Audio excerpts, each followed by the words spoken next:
Guess what we'll be studying today? The Bible, Hebrews. Hebrews it is. Let's go. No, we'll do Joshua. We'll just stick with the program. We're in Joshua chapter 4. So do as you always do and open up your Bible to Joshua 4 so you can follow along and make your little notes and just make sure that I'm not just up here talking a bunch of hoo-ha.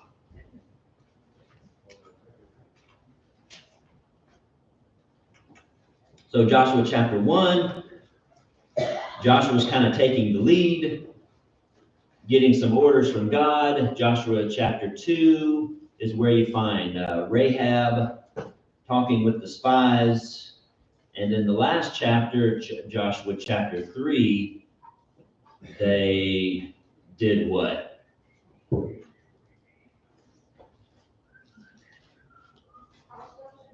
They crossed over the Jordan. And so chapter 4 is kind of, sort of, it's the end of the crossing over, basically. And so some things take place here that we're gonna talk about. So Joshua chapter 4, let's read the first 3 verses together, shall we? It says, and it came to pass. So you see the end of the chapter 3, right? They crossed completely over the Jordan. Okay.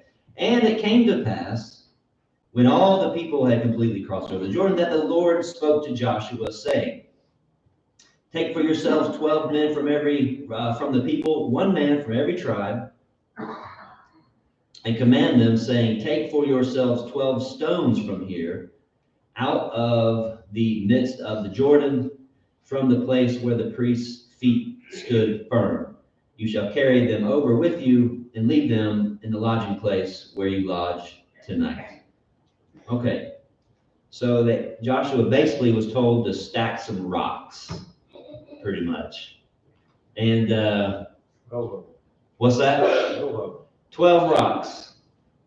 So, and this is something that, this is not a peculiar thing to the Israelite people, right? I mean, have y'all ever stacked rocks before? Maybe even as a kid or something? Yeah, why do we do that? Don't you think that's weird? Like all over the world, right? People stack rocks. I remember, I've been out to, like, riding through Damascus, and or walking around Damascus, and you can look on where the trails are, or near the creek or whatever, and guess what? A lot of times you see rocks stacked up. And if y'all ever go hiking, you've probably seen somebody else's rocks stacked up, right? Y'all seen that before? When we went out west, when we were a couple years ago, and we were hiking some things, and you could tell that people had stacked rocks way out there. Well, that's a strange, don't you think that's, well, I guess it's not weird, but it's just interesting how all over the world, people stack rocks, and we can get a little more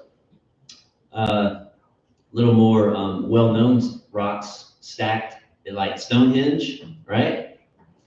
And I'm sure it wasn't, it was not, that was humans, wasn't aliens. And even in the Bible, you see other men stacking rocks, sort of, or putting rocks in a place for a memorial. So you have to imagine that everywhere you go, anywhere across the world, there's some kind of memorial going on. Megan was watching some kind of show last night where they're called cairns or cairns, right? Y'all have heard of those? Cairns?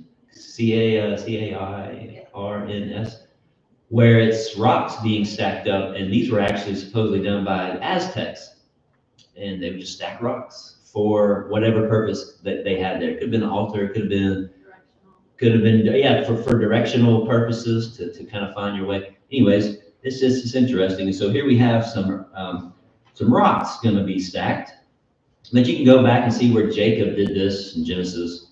Well, do I have this on here? Genesis 28, and Samuel did it as well, 1 Samuel chapter 7. So now these 12 men that were picked, and you go back to the last chapter in verse number 12, where we first read about these 12 men being picked, and we didn't really get an explanation why. But well, here's why they were getting getting selected. Now they had a job to do. Okay. All right. So verses 4. Let's read 4 through 7. It says, then Joshua called the 12 men whom he had appointed from the children of Israel, one man from every tribe. And Joshua said to them, cross over before the ark of the Lord your God into the midst of the Jordan, and each one of you take up a stone on his shoulder, according to the number of the tribes of the children of Israel, that this may be a sign among you when your children ask in time to come, saying, what do these stones mean to you? Then you shall answer them, that the waters of the Jordan were cut off before the ark of the covenant of the Lord. When it crossed over the Jordan, the waters of the Jordan were cut off. And these stones shall be a memorial to the children of Israel forever. So when you see in verse 5 that they were to take up a stone, each man take a stone on his shoulder, what does that tell you? The big rock. Yeah, so these aren't like little pebbles or little handheld. These are big boy rocks, big stones. Don't know how big they were. Don't know how big the guys were. I imagine the bigger the guy, the bigger the rock. But they would have been huge. And so when you stack up 12 of these things, it would have been a pretty visible memorial, not just some little thing that some kid's gonna come over and knock over, right? And so these were to serve as a reminder. And this is pretty similar to when the Passover, we go back to Exodus chapter 12, and this is pretty similar wording to the memorial being established as a Passover as well. So let's see here. You go to verse 24 of Exodus 12. It says, you shall observe this thing, talking about the Passover.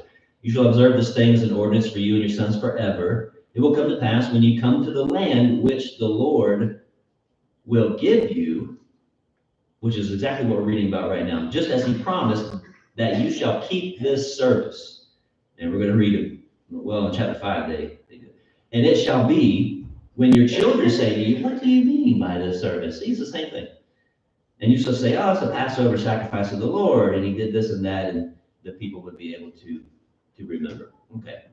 So none of them might be keeping of the Passover. These are supposed to be a serious memorial, something that people could look back to, something that people could tell their children about.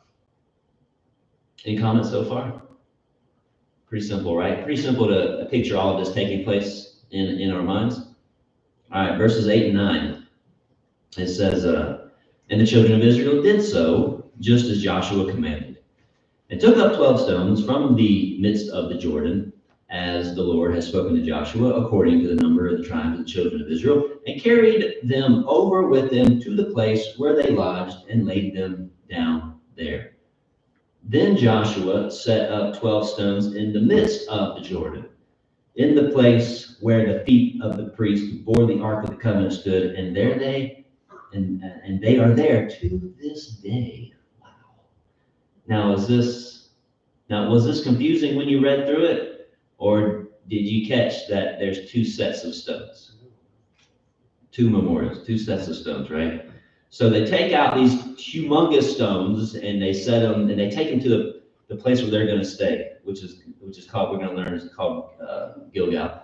And then Joshua goes back into the middle of the river, which has not been, I would imagine, has not been flooded yet. And he grabs 12 more stones and he sets up something where the priests were standing. And this would have been on the eastern bank of the Jordan, right? So that's the way they came. So your east would probably be over here, I guess. And so they come this way, and here's the Jordan, and this is the east bank, here's the west bank, and here's the promised land.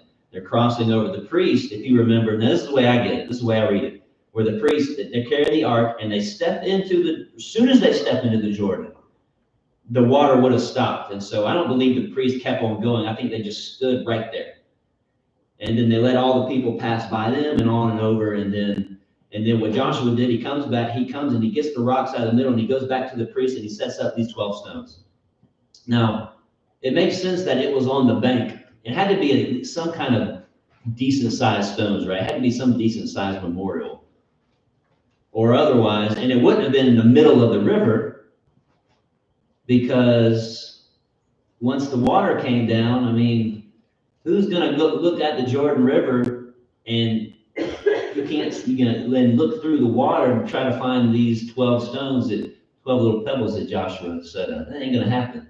This would have probably been something that would have raised up above even the flood level of the Jordan River on the bank of sorts.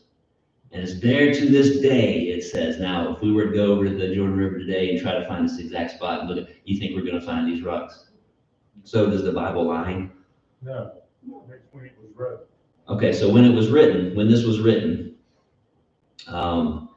they would have been there. So probably a generation or so. Let's say, probably not no more than a generation that this was written afterwards. And it's not even necessary that those rocks be there today. It's not really a big deal. The fact, here's the memorial right here. The fact that it's written down as a record, that's the memorial. And so every little, every little Jewish child can look today, even but especially then, say in Jesus' day, and they can look into the scroll of Joshua, and they could read about this memorial and be reminded of it, just as if they went to the river and saw the stones themselves, right? So the account itself is the better memorial, to be honest with you, because that's going to be everlasting, right? Any comments or questions so far? You got it? You following? All right, here we go. 10 through 13. It says, so the priest who bore the ark stood in the midst of the Jordan until everything was finished, that the Lord had commanded Joshua to speak to the people according to all that Moses had commanded Joshua. And the people hurried and crossed over. So this is like a rehash of some of chapter 3. And then it came to pass, when the people had completely crossed over, that the ark of the Lord and the priest crossed over in the presence of the people. And the men of Reuben, the men of Gad, and half the tribe of Manasseh crossed over, armed, before the children of Israel, as Moses had spoken to them. About 40,000 prepared for war crossed over before the Lord for battle to the plains of Jericho. All right. So the priests get out of the thing, all the people go, and then the priests go, and then not all of Israel goes, because remember, and all you got to do is just take a little look on your map in the back of your Bibles, if you got one, and you can see how some tribes, their land wasn't over there. Their land wasn't over there in the west. Their land was over in the east. But these three tribes over in the east were promised, made a covenant of sorts, if you remember reading, where they were going to help their brethren fight and get the land that was promised to them. And so 40,000 of their soldiers went over there across the Jordan River. So this is not the whole army of Israel now. This is just the 40,000 from these particular tribes. And if you want to get, and this is about only a third of the army, actually.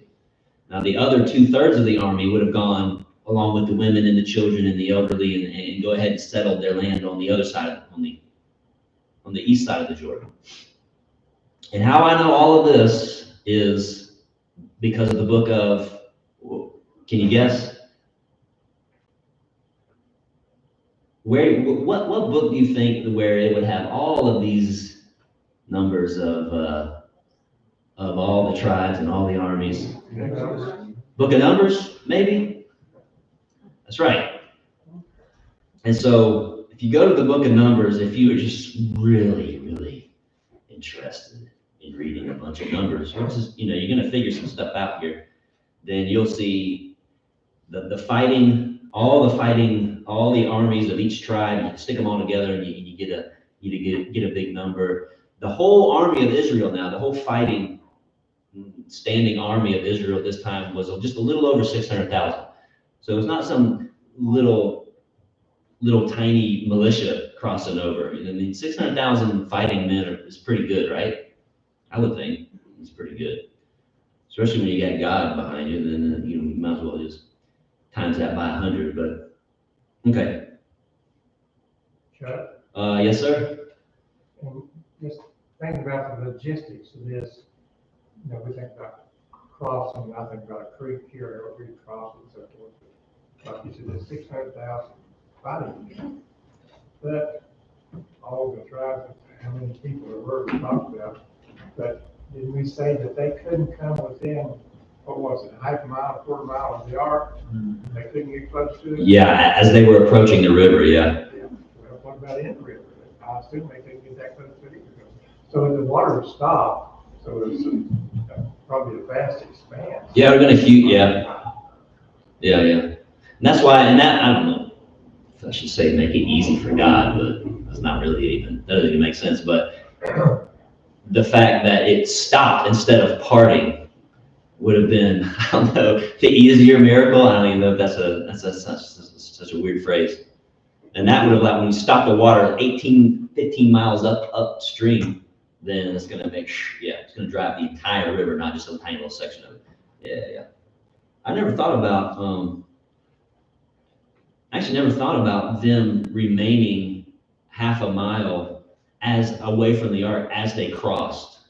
I guess that would, we're not told anything otherwise. That's interesting to picture. I hadn't even really thought about that. There was a command not to. Yeah, they're supposed to stay behind it, yeah. When they touched it, they died. Yeah, oh, that's true, they weren't allowed to touch So it, yeah. there's command that they couldn't get within that. I would think it would matter. That's true. That's my thing. Yeah. No, I like your thinking. All right, verse 14 says, so 40,000 crosses over with them, of the two and a half tribes. On that day, the Lord exalted Joshua in the sight of all Israel, and they feared him as they had feared Moses all the days of his life. So this particular miracle said as much about Joshua to the people as it did about God himself, right? So you would have to imagine that anyone with a brain and who wasn't just completely and totally against God, when they saw a miracle happen, and they would have praised God for him, and okay, and it would have just solidified who the one true God was in their mind, right?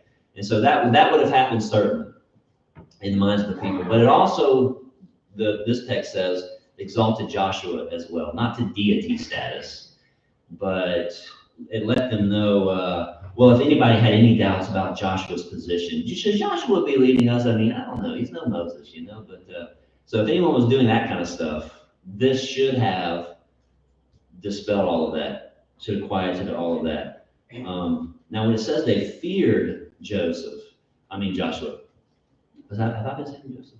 Joshua, when they feared Joshua, it's not that can't be like terrified of Joshua. It just can't be. Because they said they feared Joshua as they feared Moses, right? Well, were they scared to death of Moses? Well, it doesn't appear that people were scared of Moses. They should know that they shouldn't play around with Moses, right? And they should know that they should have known that they should come up against Moses and try to get him out of his position because he had God on his side. And some people tried to do that and they got in big trouble. But it wasn't a fear, like they didn't always just scare to death of Moses as some tyrant leader. And we know this because when Moses died, the people did what? Now we've read this in this class. When Moses died, the people, how did they react? Were they like, yes, he is, yes, we got him, he's gone? Did they do that? Okay, they wept, they cried, they mourned for 30 days. 30 days. That doesn't sound like, if I didn't like a guy, I might even show up to his funeral, but I don't know if I'd mourn for 30 days. I mean, they loved Moses. And that's the idea. And there is a fear that they shouldn't be messing with Moses. And God showed them that they shouldn't be messing with Moses, or doubting Moses. But I think, so this would have been in the same sense with Joshua as well. So they knew the power of God, and they knew that God was with Joshua, and that was a big deal. They needed that kind of leadership going into the promised land. Any thoughts or questions? We could probably make some applications about leadership today, and ain't gonna really much follow a leader, even if they call themselves one, or even if they're in a position of leadership, when they don't really, when we're doubting whether they should be there or not, right? I mean, it's hard to follow a leader when the guy is not really a leader, or woman, or whatever. You know what I mean? It's hard. And so God knew this. God knew people was going to kind of squish that, so they could do exactly what Joshua. God could talk to Joshua, and Joshua would tell the people, and people would be like, "Yes, sir," for the Lord. It's a little bit different in the military than it is in civilian. Okay, different in the military than in civilian If you have areas. like reading about world wars and other conflicts, you have a general or an admiral or whatever it is, it's over a group of men.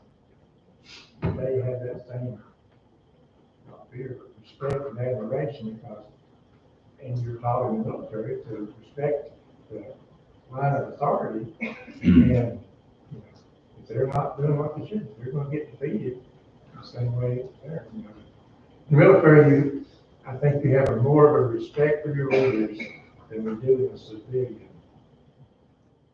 Probably right. Yeah, I can't speak from experience, but I would probably agree. The people that I know who've been in services and the things that they've told me, yeah, you have to get things done. You have to have that chain of command, or then that respect of authority, right? And actually, when you look in the New Testament, a lot of the things that are said in the New Testament about Christians obeying things like that there's some military terms that are involved there. Walking in line and walking in step, that kind of thing. Those are military terms that have been pulled from the secular world, I guess, the Greek world, and applied to, understanding as a Christian, we have I was talking about this the other day, a commander in chief, right? And it's the Lord, and it's a serious thing. And there's authority. Authority is taught. I don't know if authority is taught as much as it should in places.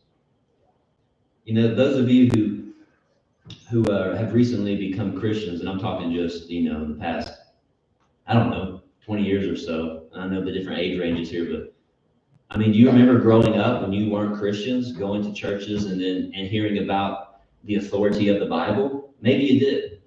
I would have to think that it's not taught. It ought to be taught, of course, from pulpits like this one. But there is we got to understand. Colossians 3:17 says, "Whatever we do, we should be doing in the name of the Lord," right? And that's the idea of authority. Like, how do I know what I should do? How do I know what I should be speaking? How do I know what I should be believing? Well, I got to have authority from God to do that, right? And there's a few ways that the Bible authorizes, but we won't get into that. But if you're curious, I would be more than happy to preach on that for, I don't know, the 10th time. But it's good that we remind ourselves of this. Like if I were to poll the congregation and ask, how are the 4 ways that the Bible, that we know of, that the Bible authorizes? What are the 4 ways that the Bible authorizes? And if I get like 2% of people saying, give me all 4 of them, then I don't know, man. I mean, that's pretty important to know as a Christian. And one of them, if you don't know, especially, is going to get you in big, big trouble and going to get you back in a corner if you ever get into religious discussions and stuff. I won't do that poll. I don't want to do that poll. So don't worry. All right. Where are we at? 15? You guys ready? Ready? 15. 15 through 18. It says, Then the Lord spoke to Joshua, saying, Command the priests who bear the ark of the testimony to come up from the Jordan. Joshua therefore commanded the priests, saying, Come up from the Jordan. What do you know? And it came to pass, when the priest who bore the ark of the covenant of the Lord had come from the midst of the Jordan, and the soles of the priest's feet touched the dry land, that the waters of the Jordan returned to their place and overflowed all its banks as before. All right, so now we got the priests fully crossing over. They come up out of the water, their feet touch, I guess, the non-muddy sand, wet sand, right? And the river goes back to normal. Ta-da! And so what that shows us is it was definitely the ark. The ark was a big deal here, right? The ark was the thing that was holding the water back. And of course, God is behind all of that, but the ark was the staff of Moses, so to speak, right? Remember in Exodus, Moses holds up his staff and the water parts, and it was kind of like Elijah's mantle as well. Elijah puts his mantle down, and the rivers, the same river parts, right? Well, the power wasn't in the staff. Power's not in the mantle. Power's not even really in the ark. It's God's behind it all. But that was kind of like the I don't know what you call that, the symbol of God's power, or the placeholder or something like that. Okay. Nothing other than a miracle took place. All right, verse 19 says, Now the people came up from the Jordan on the 10th day of the first month, and they camped in Gilgal on the east border of Jericho. 10th day of the first month, which actually just on our calendar just passed. No pun intended. But so the first month of the Jewish calendar is Nisan, and that corresponds with our calendar in the last half of March and the first part of April. Right? So every month you see this it falls in between the halves of two of our months, if I got it right. So on this 10th day of the first month, they came up out of the Jordan and they camped. It's the exact same day when Israel began to prepare to leave Egypt. It was on the 10th day of the first month, and that happened 40 years earlier. And you can read about that in Exodus 12, 2 and 3. So now what's significant about this is that, you think that's coincidence? Or God probably planned it? God did plan that. God planned that. And so now you remember, what were they were preparing. So I've already kind of mentioned this today. So let's see if you pay attention. When in Exodus 12, when the Israelites were right before the 10th plague, and they were about to leave Egypt, they were preparing to leave Egypt. How did they prepare to leave Egypt? What were they preparing for? I don't have it on the screen. Take that. You can't cheat. What were they preparing for? It was the Passover, right? To prepare for the 10th plague and leaving Egypt, they were also instituting, it's the first time that they instituted the Passover. And actually God says, here's going to be the beginning of your calendar. And he marks it with the first month. So, this is not coincidence. And so here in Joshua 4, they're crossing over into the promised land. They're leaving this land of as far as typology goes, Egypt was kind of connected with sin, slavery, that kind of thing. We can make that connection with Christianity today. So they're leaving this land of slavery, land that they didn't want to be in. And, for the most part, they didn't want to be in. And God takes them out of there, and they're going to prepare for the Passover. And as they go into 40 years later, they go into the promised land, and guess what they're about to do? They're about to partake of the Passover. Not a coincidence. So the first camp they came to was called Gilgal. Unfortunately, this place ended up becoming a place of idol worship, which is kind of sad. You can read about that in the book of Hosea and the book of Amos, Hosea 4 and Hosea chapter 12, for those of you who are writing things down, and Amos chapter number 4 and 5. And this is not uncommon. This is not an uncommon thing. Sad, but this is kind of what Israel ended up doing. A lot, actually. Actually, they did it in the wilderness. Do you remember? Well, it started in the wilderness. Do you remember the bronze serpent? Right? Are we familiar with the bronze serpent? Things were not going good. People were getting bit by serpents. It was their own fault, and people were dying. And what does God do? He commissions a bronze serpent to be made up, and people were to look at the serpent, and then they would be healed. That kind of thing. That's in Numbers chapter 21. Well, guess what they ended up doing to the bronze serpent with it? Yes, they played the harlot with it, as they say, and became an idol. Became an idol to them. Oops! So they turned something good into something bad. That probably doesn't happen today, does it? Yeah, No, sure not. Surely not. Internet. Surely not. Yeah, yeah, the internet. Oh man. I'm glad you said it this time and not me. I feel like I'm always harping on the internet, social media stuff. You think if after everyone was healed, if the idol had been destroyed, if it had been destroyed after everyone was healed, do you think it would have been? Yeah, Should have probably. been destroyed. Probably should have been. So, and we don't have a verse that says, now when this is where God says this is all over, you need to destroy it. I wonder if God left that up to, because sometimes God leaves things, to our judgment. Like, where he says, go into all the world, preach the gospel to every creature. Well, guess what's left up to our judgment? Not whether we want to do it or not. I mean, that's our choice. But how are we going to go? You're going to go by boat. You're going to go by plane. You're going to go with your own 2 feet. You're going to hop in a little kayak. You're going to hop on your bike. What? Well, God left that up to us, right? And maybe God left it up to them whether they should remove it or not. Almost like a test. Now, I'm just speculating. This is not in the scripture, but what ended up happening? They messed it up. The same thing. And so we're not very, people in general we just don't make, generally speaking, collectively, don't make the best of decisions when it comes to stuff like this. There's another instance in the book of Judges, chapter number 8, where the judge Gideon had this amazing victory and everybody loved him to death. And it was great. Gideon was an awesome judge. But he did kind of make a mistake when he set up it's called an ephod. You understand it's like a chess piece.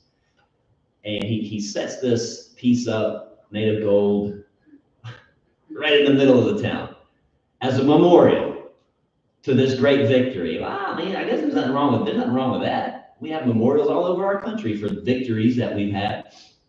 But guess what the people started doing in Judges chapter 8 to that golden chest plate? Started worshiping it. And they played the harlot with it, as the text says, and that got them in big trouble. She probably shouldn't have done that. But this is what people do, and it's not just Israel. And we do this today on a whole lot of different levels that if we really thought about it, we could make a big long list of it. And I'd say probably a lot of things that are good, inherently good, and then we turn it into something evil. Like the internet and social media, right? Yes. True facts. All right, any comments or questions before we close this out? Yes, sir. Verse 16 talks about the Ark of the Testimony. And Yeah. 18 talks about the Ark of the Covenant. Yeah. Are they the one and the same? Yes. Yeah, it's just a different way of looking at it, a different way of viewing it. Because remember, what was inside the ark would have been the stone tablets. And that was God's law to them, and it's sometimes called the testimony. So I don't think there's certainly not 2 arks. And of course, that was the covenant as well, the stone tablets, right? Covenant, we call it covenant, we call it the law, we call it the testimony. It's just another way of wording it. All right, let's close it out. 20 through 24.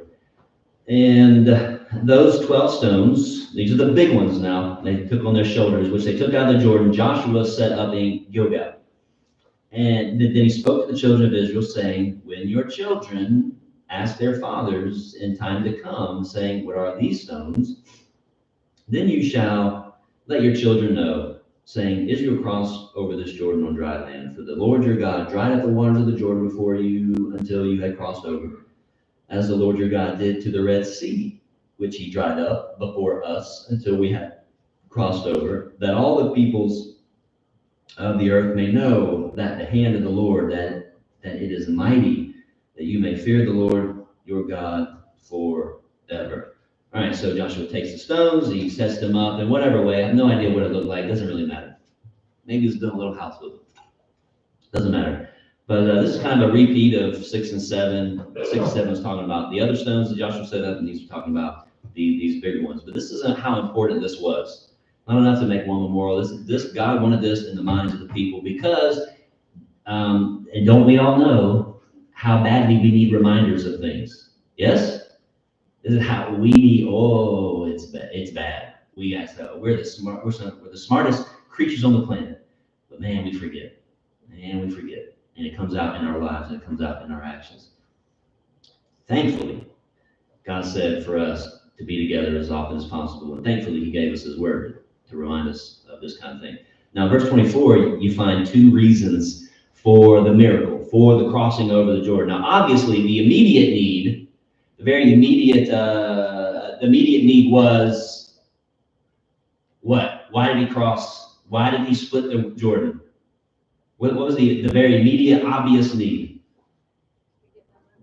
People just need to get over. You can't go through the flood river. So that's the immediate need. Now, but here, 2 reasons are given. One, it was going to be because this news of what just happened was going to spread. And the Canaanites were going to find out about this. And so God did this so that the Canaanites would realize who the one true God is. And maybe, do what Rahab did, which was come over to the light side. And then number 2, he did it so that Israel would not forget, right? He wanted them to know that God can do anything he wants. And then number 2, God can do anything he wants for them. And don't you think that's 2 things that should drive our faith? At least 2 things that should drive our faith. Number 1, God can do whatever he wants. And number 2, God actually promised his people that he would do everything that they needed for them. He will do that for them. It's good to have that in your faith, right? I don't think much of John Calvin, but some things he wrote was pretty good, and this has become one of my favorites that he wrote. Calvin said, at the bottom there you see it, he says, thus the river, though dumb, just a river, was the best of heralds. Do you get that? It spoke volumes what that river did that day. Man, I like that so much. I just like talking like that. Okay, any comments or questions, and we'll get into chapter 5 next time. Yes, sir. Is there any record of Reuben, Gad, and Manasseh going back east across the river? Like after all was said and done? Their land, which is on the east side of Jordan. Not that I can think of, no. I just wonder if they had to have battles with Amorites or whatever to secure that land. Well, I would say there was some initially, and as you read through the book of Judges, Jephthah, see, the problem was that, and I don't think we're going to be teaching on Judges anytime soon, but they didn't fully conquer the land. They didn't do everything that they should have done, and so that left problems, and that's why the judges came to help rid them of some of their problems. And there was some fighting done on that side of the Jordan in Judges chapter 11 and 12. Just curiosity. Yeah. There you go. I satisfied. Okay. Thanks everybody for your attention. We'll start chapter 5 next time we meet. Just make sure you read ahead and get all these. This is an interesting chapter, so if you want to have some questions you can pose to the class. I'll turn everything over to Doug. You can answer all the questions. Okay. All right. Thanks everybody. Good morning, everybody. Good morning. If you have your Bibles already open, if you're reading along with Colossians there, you should note that passage. That's a wonderful, wonderful passage. Good passage to be reminded of. But we're going to go to the book of Luke, not Colossians. So if you want to open your Bible up to Luke chapter 12, we're going to be there in just a moment. The Bible teaches that Jesus Christ, our King, what's he doing right now? He is currently sitting at the right hand of God in heaven. That's Hebrews 1, verse 3. We can find a few more verses that teach us that. And that's a beautiful picture of Christ. However you picture that looking, it ought to bring us joy. It ought to bring us assurance and security, really. But one day, he's not going to be up there all the time. He's going to leave that sitting position, and he's going to return to the earth to do at least these 4 things. 1, he's going to cause a resurrection. And it's going to be of the just and the unjust. Both the righteous and the unrighteous are going to hear his voice one day, and they're going to come out of those graves. That's John chapter 5. He's going to come. He's going to leave his throne in heaven to judge the world in righteousness. That's Acts 17, and verse number 30 and 31. He's also going to come to rescue the faithful from their troubles. He's going to give them the rest that they have been waiting for so long for. That's 2 Thessalonians 1, 6 and 7. And then he's going to, number 4, deliver the kingdom to God the Father. That's deliver the church. That's Christians. The church that he built, that's us. He's going to deliver it right into the hands of God. Paul writes this, then comes the end, and that's what the end is the end. And when he delivers the kingdom to God the Father, when he puts an end to all rule and all authority and power, 1 Corinthians 15 and verse 24. Now, some of us might have the desire that the Apostle John once did when he was closing out the book of Revelation. He says, even so, come Lord Jesus. It's Revelation 22 and verse 20. And so he was just ready to go, right? And I think some Christians are they're just ready, they're ready. They wouldn't mind if Christ came right in the next word that I speak. They wouldn't care at all. They're ready to go.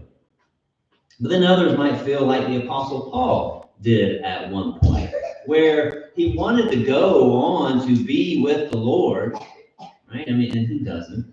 But he also wanted to stay back in his current life, and he wanted to keep working, and he wanted to keep traveling, and he wanted to keep building the church up and encouraging and helping as many people as he could come to the knowledge of Christ. You read that in Philippians 1, 23 and 24. And then you have that's one group, and then a second group, and then you have a third group where other people probably don't even think about this stuff at all.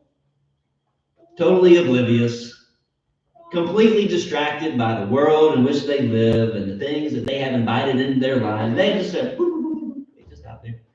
Don't even care. Don't even think about it. I'm talking about Christians, by the way. Members of the church. In other words, they just aren't heavenly minded, and something's a little wrong with that. But regardless of what group that you might find yourself in this morning, the teachings that Jesus gives us about being prepared for his return, well, that applies to all 3 groups. That applies to all of us. Now, Jesus talked a lot about his second coming and the final judgment of our souls while he was here, and all the recordings that we have in the Gospels. About 14 times or so in the book of Matthew that I counted.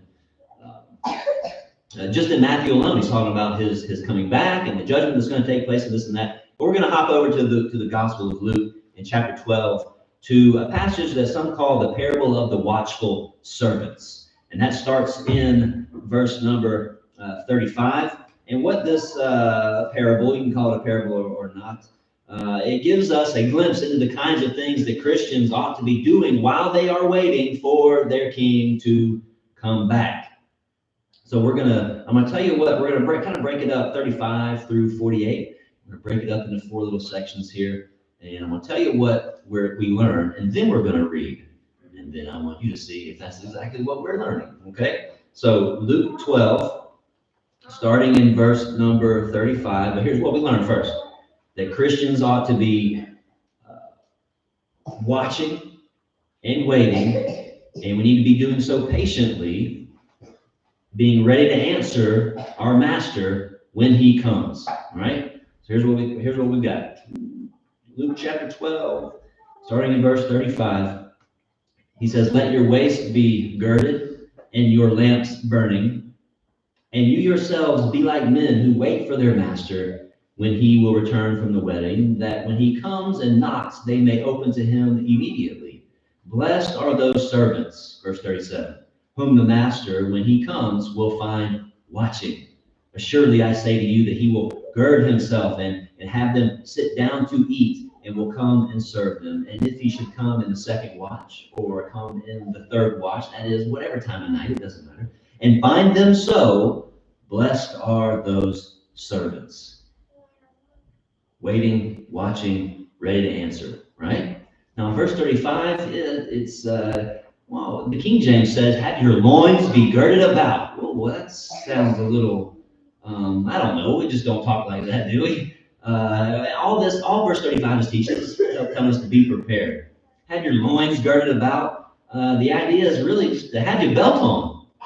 Put your belt on, boy. And so when you need to get up and you need to go greet your master, you're not scrambling about to get ready. You're not letting anything hinder or impede your progress to getting to your master.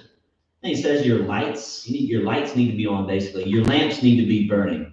And so get the picture in your mind as you're running to greet the returning Lord. You know he's at the door. You're running up to greet him because you're happy to see him. You got to have your lamps on, your lights burning. And so you can see where you are going. So you can see where you place your footsteps. And you're not running around in all directions, hoping eventually you're going to bump into the door so you can let him in. Again, the very simple idea in verse 35 is this: hey, you know what? Just be ready. Just be ready and be prepared.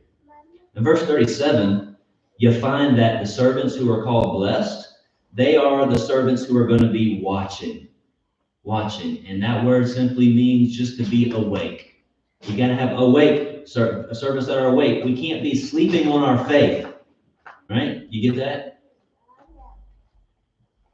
Paul says, "Therefore, let us not sleep as others do, but let us watch and be sober." That's 1 Thessalonians 5 and verse 6.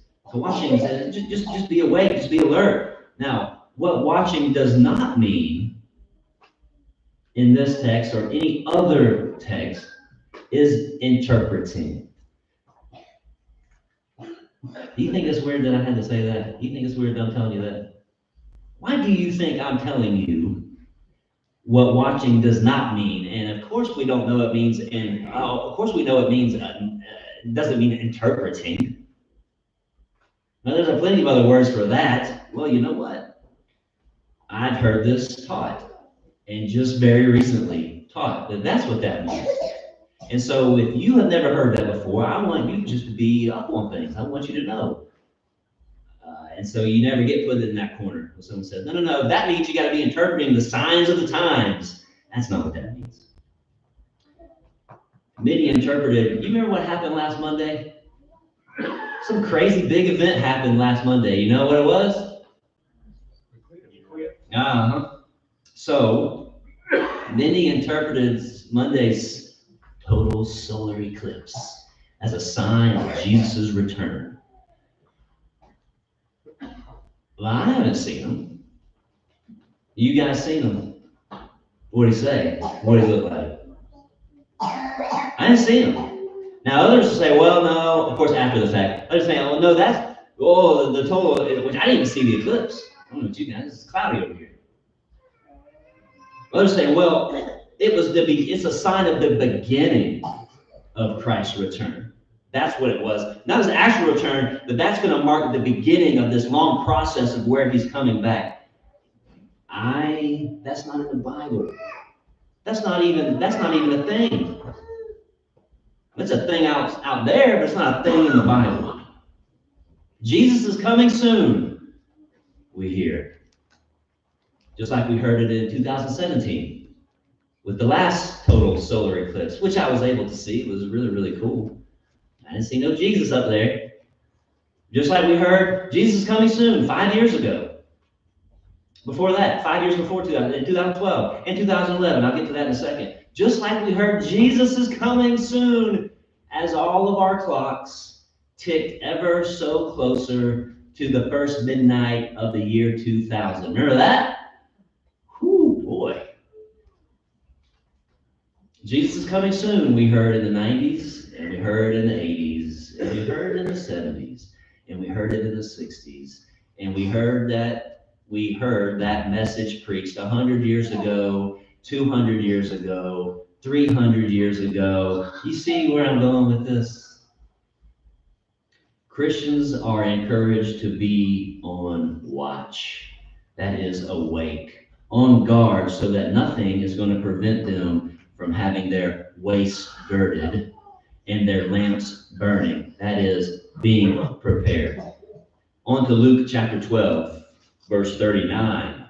Now, here's what we learn here. Christians should never expect to ever know when Jesus is coming back.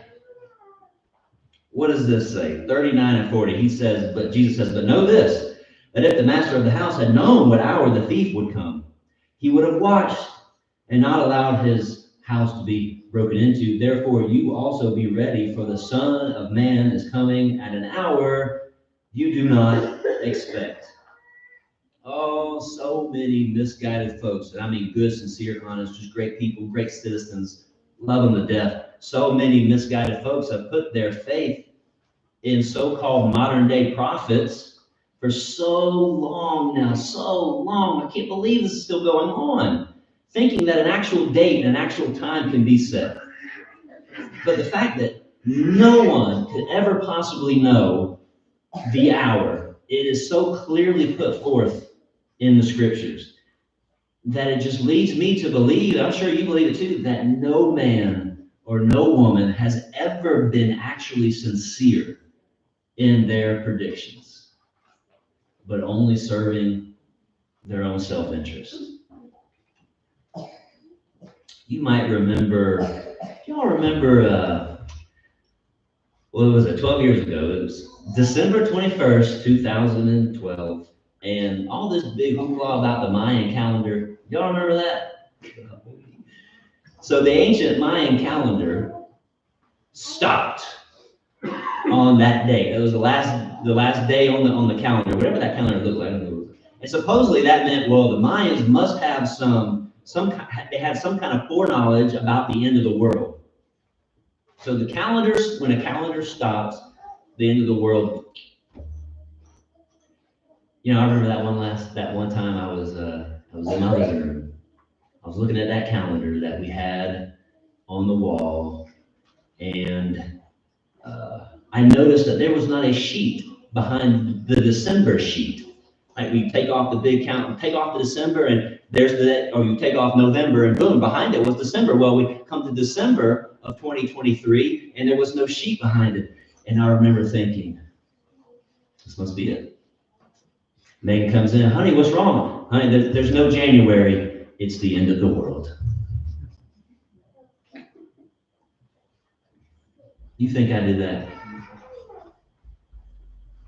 When this Mayan calendar stuff started going off and getting into the news and all the online forums, some religious folks, Christians, were making connections with the Mayan gods in Revelation 13. And don't you know, you never get in trouble when you go and start digging into the book of Revelation. And they were asking these brilliant, thought-out, scholarly questions such as, well, should we just ignore all that the Mayans left behind? Yes. Yeah, we should ignore it. Outside of some historical really interesting cultural archaeological data. The Mayans have absolutely nothing to do with the Bible, nothing to do with it, except that they have souls just like we have souls, and we're all going to be in eternity somewhere. But what a year before that or so, May 21st, 2011, you remember this? Harold Camping. You remember that name of Family Radio? Well, he predicted Jesus Christ would return on that date. He had done all the math, and I mean some crazy math. And I remember seeing billboards. The first time I've ever seen this. The billboards were actually on my way to work and on the way to the services and whatnot, where I lived. I found out that $100 million was spent on putting billboards across the country, and maybe a little bit over the world. $100 million. Where do you think that stuff came from? Who's paying for that stuff? Well, May 21st, wouldn't you know it, came and went, and Camping says, you know what? And he's passed away, by the way. But he said, you know what? My math was wrong. My math was a little fuzzy. I got it messed up. It wasn't May 21st, 2011. It was October 21st. That's right. And of course, as you know, the world did come to an end on October 21st, 2011. Didn't it? I mean, don't y'all I miss planet Earth so much. I could go on, and I would probably enjoy this for hours about this kind of stuff. God never called upon Christians to be doomsday prophets. Can we get that? Don't you know what kind of distraction that is to the Christian faith? We are not doomsday prophets. We don't have to be able to predict the future. We don't have to listen to anyone trying to predict the future about anything. All we need to do is to be prepared for it, whatever it is. Going on to the third section, Luke 12, 42 through 44. Here's what we learn. We learn that Christians are stewards of the kingdom, and Christians ought to be working with and using their blessings as wisely as they possibly can while the king is away. Luke 12, 42 through 44 says, and the Lord said, who then is that faithful and wise steward whom his master will make ruler over his household, to give them their portion of food in due season? Blessed is that servant whom his master will find so doing when he comes. Truly I say to you that he will make him ruler over all that he has. You know, Christians are stewards of the things that God has blessed us with. Paul would say in 1 Corinthians 4:1, now he's talking as an apostle now, and a very special position that he was in the first century. He says, so let a man consider us as servants of Christ and stewards of the mysteries of God. Now, real quick, anytime you see mystery in the New Testament, it's talking about, almost always talking about the gospel of Jesus Christ. That's it. You see, it was once a mystery to all the world, even to angels and even to God's own prophets, of how God was going to just bring it all together and offer salvation to everybody and include everybody in heaven. But once Jesus Christ came, he taught and the masterful plan was revealed. So it's a mystery not solved by mankind. It was a mystery revealed to us by God. And Paul says that he was stewards. He and others were stewards of the mysteries of God. He's a steward of the gospel. Paul had been entrusted with the great responsibility of taking the good news of Jesus Christ, the good news of salvation, to everybody who was going to hear it. And if he didn't do that, would he have been being a good steward of what God gave him in his possession? Would he, if he didn't do it, would he have been a good steward? No. Now, well, as an apostle, what about us? What about you and I? You and me, everyone. Speaking to individual Christians, Peter writes this. He says, now, as each one has received a gift, minister it one to another as good stewards of the manifold grace of God. 1 Peter 4 and verse 10. So let me ask you, what has God blessed you with? And don't just think material. What has God blessed you with? Can you use that to help other people? Can you use it to glorify Christ? Can you use it to at least try to further the gospel? Can you use what God has blessed you with to teach others the truth about what is going to set their soul free from sin? If yes, and if you have those kinds of blessings, but you're not using any of them ever for any of those things at all, are you being a faithful and wise steward of what God has given you? If the answer is no, just stop, just change. At least tell yourself, at least pray about it, at least just say, hey, all right, he just said something that I need to fix. And put some effort into it. If you have a brain and you have common sense, and you have a brain and you do have common sense, don't tell me you don't have common sense. And I don't want to hear whether you think the guy next to you has common sense or not. I want to know about you. You got a brain, you got common sense, you got a mouth, and you got a Bible, then that means you have plenty to share. You have plenty to share. And all you need to do is use them. It's been said once, I came across this little rhymey thing here. Wise stewards are guided by lordship and not hoardship. What do you think about that? Wise steward, you're supposed to be guided by lordship and not hoardship. Now, remember, Christians are a purchased people. Christians have been purchased. Titus 1 and verse 14, or 2:14, Jesus, we're taught by Paul, Jesus sacrificed himself for us so that he could redeem us. What does that mean? So he could buy us back. He paid a price, and so he could have us. He bought us back from our sinful state. The text says, every lawless deed. He redeemed us from that. And then it goes on to say, Jesus goes on to, he purified himself for himself his own special people, his own special people, zealous for good works. Are we aware that Christians belong to Jesus? We are his people. We're not our own people. We're his. We belong to Christ. It's inherent in the very name that we call ourselves. We are the Christian, right? We belong to someone. Church of Christ. Romans 16 and verse 16. The church that belongs to him. The people, the assembly that belongs to him. So when we understand that, I think it's pretty easy to just go off of that and understand that all the things that we possess then, all the things that we have, all that we've been blessed with really isn't this right in a sense? It's all just kind of on loan to us from God. Do we look at our possessions and our talents and our health and our thoughts and all of that, and the way we're able to think and calculate things and whatever, our intelligence, it's all on loan to us. All of those are blessings. Do you look at it like that? Or are we always kind of beating our chest and man, look at what I've done in life?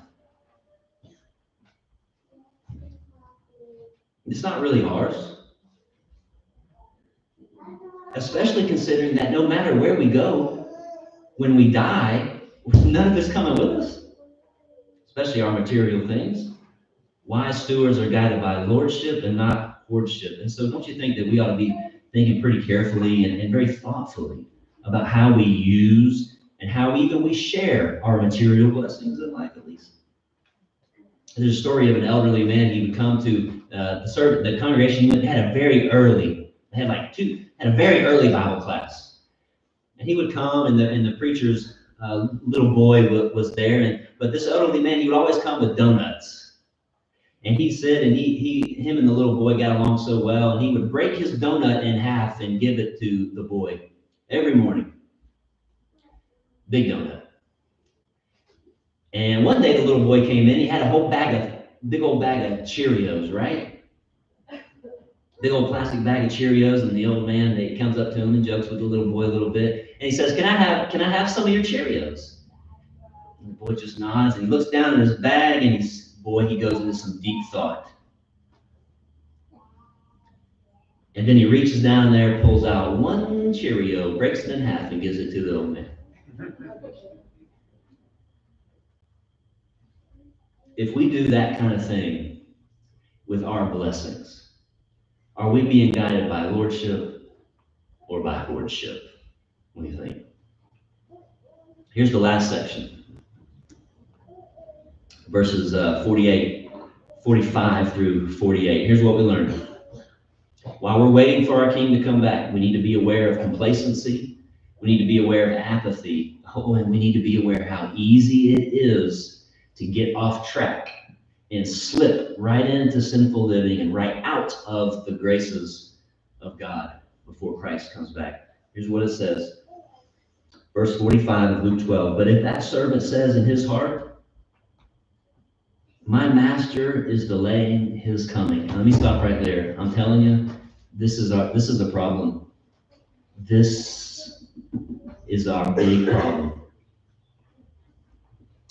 And begins to beat the male and female servants and to eat and drink and be drunk. Verse 46 says, the master of that servant will come on a day when he is not looking for him, and at an hour when he is not aware, and will cut him in two and appoint him his portion with the unbelievers. And that servant who knew his master's will and did not prepare himself or do according to his will shall be beaten with many stripes.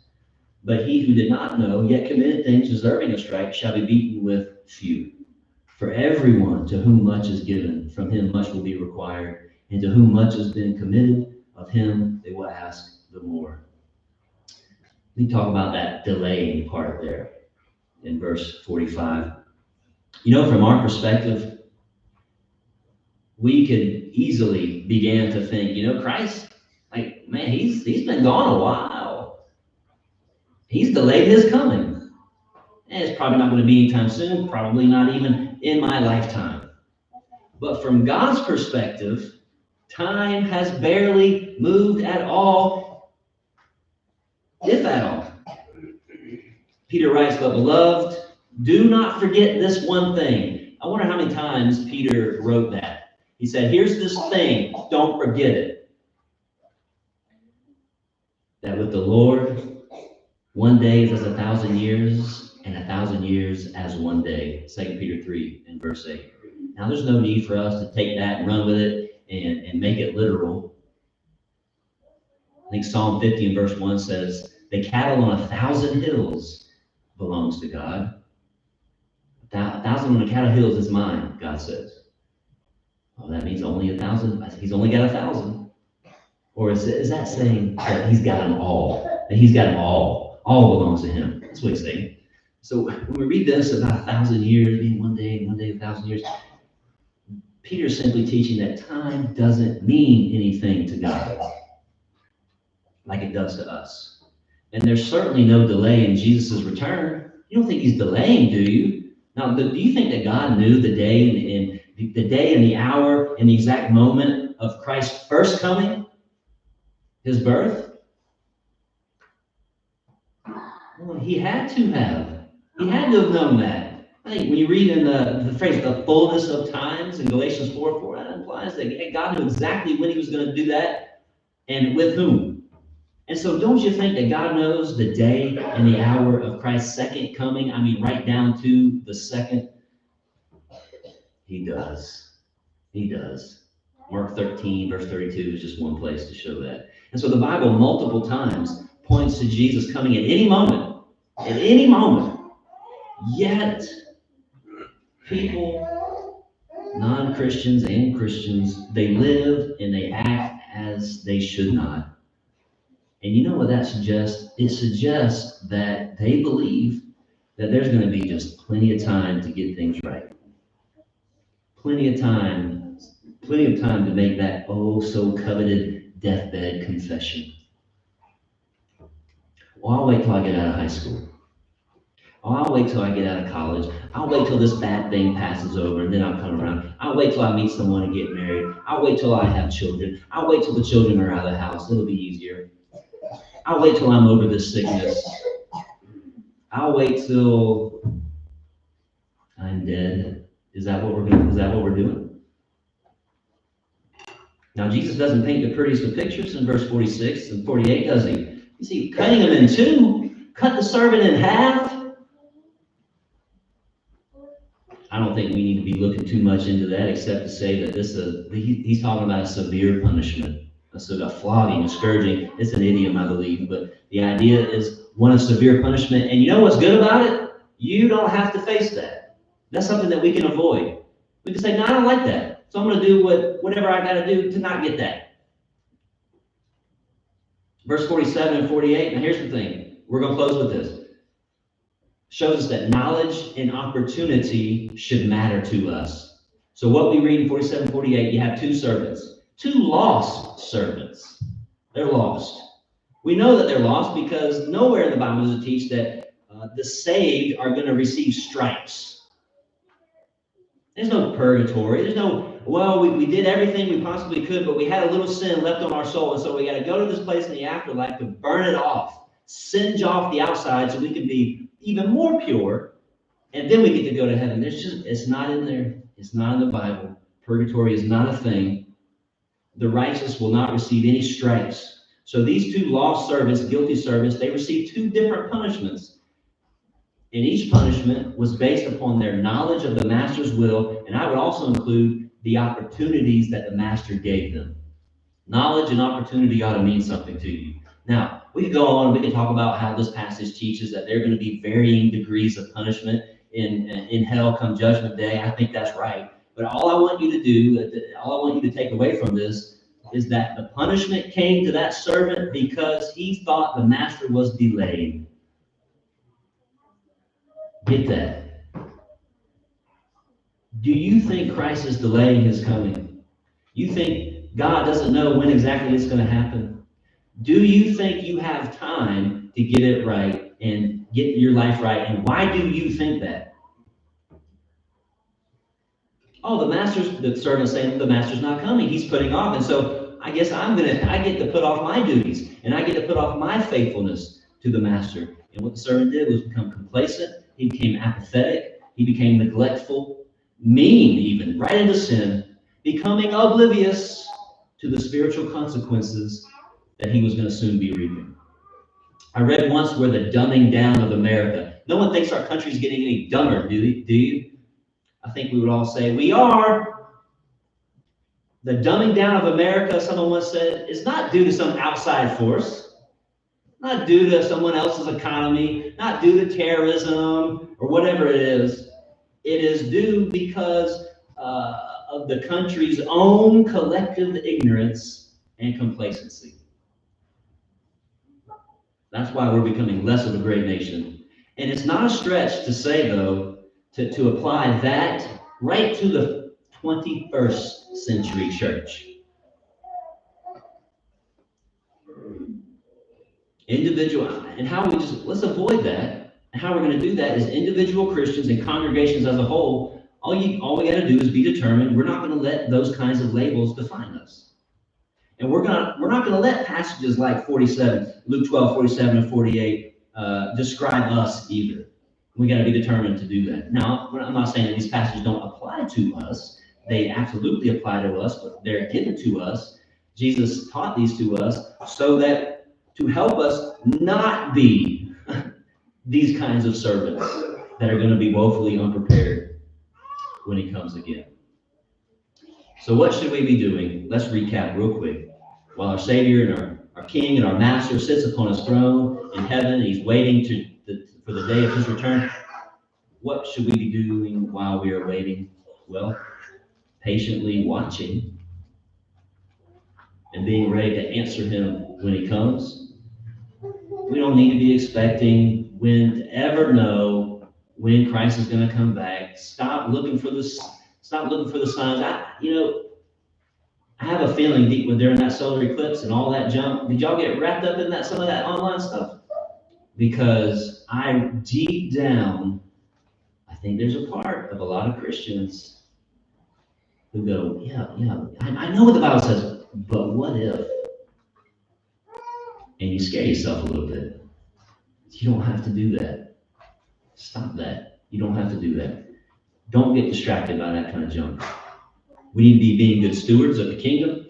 working and using our blessings wisely? So are we doing that? And we need to be aware that apathy and complacency are faith killers. Faith killers. And you can show up in a church building every single Sunday, all day long, but if this is your problem, then your soul's in jeopardy. Jesus said he goes on to prepare a place for us. He went on to prepare a place for us, right? John 14 and verse number 2. You know what that means? We need to be prepared ourselves to go there. So what about you this morning? Are you prepared to go to the place that Jesus prepared for you, which is heaven?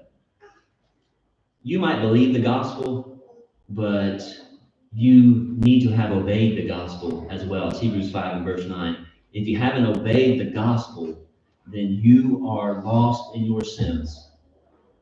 And that's not a good place to be. Do you even know what it means to obey the gospel? Well, I believe in Jesus. I know. Lots of folks do. They believe the gospel, Mark 1:15, all day long. Some people probably have never heard of obey the gospel. But it's there, black and white, and red all over. You're ready to repent of your sins in the right way. If you need to know, we need to know what repentance means. You ready to confess Christ? Are you ready to be baptized in water to have your sins washed away, covered by the blood? Romans 6:3-4. If so, then let's do that, because when you do those things with an understanding, you will have obeyed the gospel and your soul will be saved.